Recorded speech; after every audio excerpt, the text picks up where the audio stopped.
ঈদের 2 দিন আগে ঈদের মার্কেট করতে গেছিলাম। কেমনটা লাগে বলেন তো? ঈদের আগের দিন মার্কেট করার মজাই আলাদা, কিন্তু এখানে হচ্ছে গিয়ে আরেকটা ব্যাড নিউজ আছে যে এই সময় তুমি ভালো ড্রেস পাবা না, কারণ এই সময় ভালো ভালো ড্রেসগুলো মানুষ নিয়ে যায়।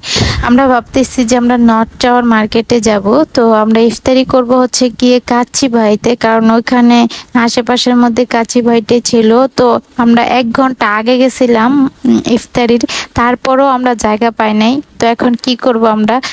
কাচ্চি ভাইয়ের যে সামনে কয়েকটা এমনি দোকান আছে, তো ওখান থেকে আমরা ইফতারিটা সেরে নিছি।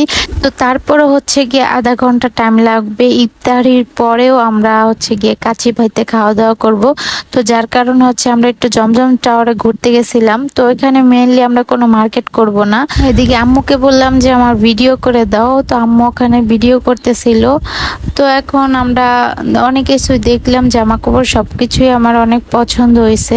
যাই হোক, এখন আমরা নেমে যাব। নেমে যাওয়ার পরে আমরা হচ্ছে কাচ্চি ভাইতে চলে গেলাম।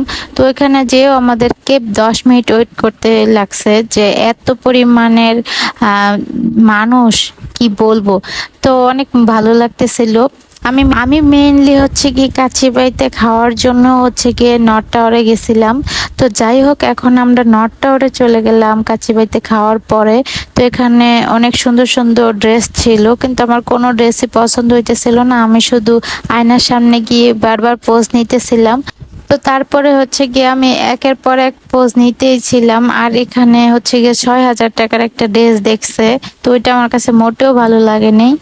তো এখানে আমরা আরেকটা দোকানে আসলাম, আর আমার হচ্ছে অ্যাজ ইউজুয়াল ভাবে আমি আয়নার সামনে দিয়ে পোজ দিতেছিলাম। তো যাই হোক, আমি কিছুই কেনাকাটা করি নাই। সাজরাতের জন্য তারাবাজি আনা হয়েছে, আমরা সবাই ফোটাবো। তো এটা হচ্ছে ঈদের দিন বিকালে। তো এখানে দেখতেছে একটা ফড়িং একটা মাছিকে খাইতেছে। তো আল্লাহ হাফেজ।